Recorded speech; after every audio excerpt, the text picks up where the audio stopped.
Yo, what's up guys, I'm already here.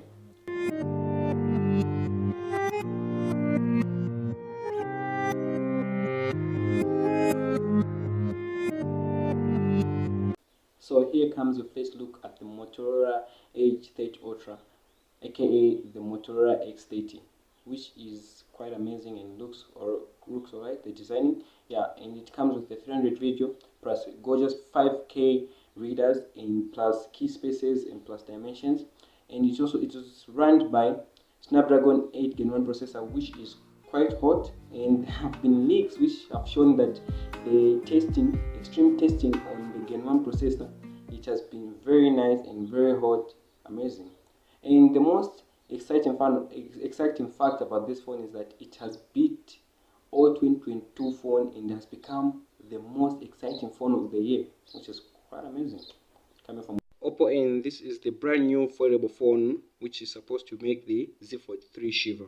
And this is the first folding phone for Oppo, which I think will be great for the marketing, because if someone wants to buy a phone right now, a folding phone right now, they will have to look at three folding phone, which is Huawei, Samsung, and in this case Oppo.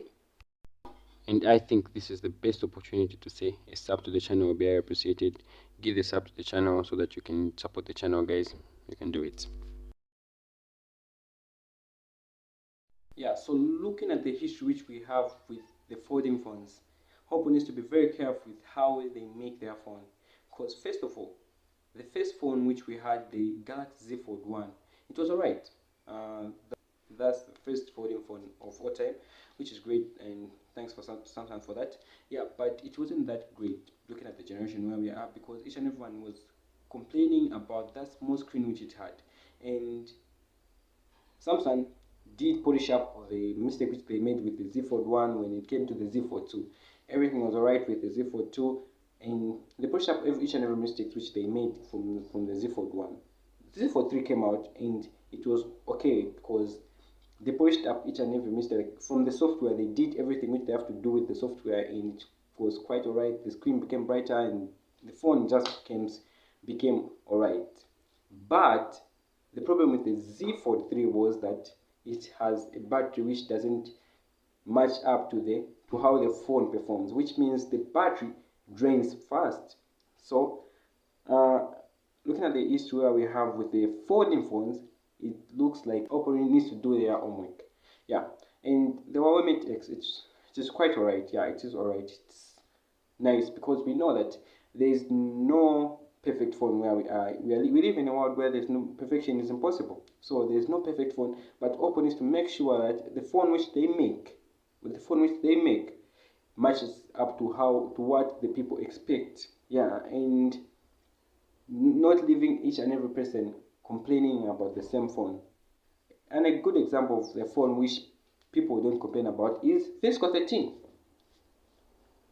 Don't know what that comes to my mind, but yeah, sorry. Visco 13 is a phone which, for another day, is a very bad phone. Yeah, I meant to say iPhone 13. Yeah, and iPhone 13 is just quite alright.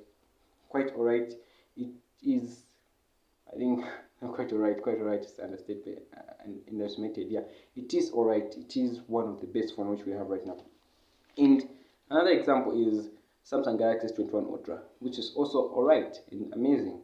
Looking at the phones which you have right now, those are the phones which I can say people don't complain about a lot.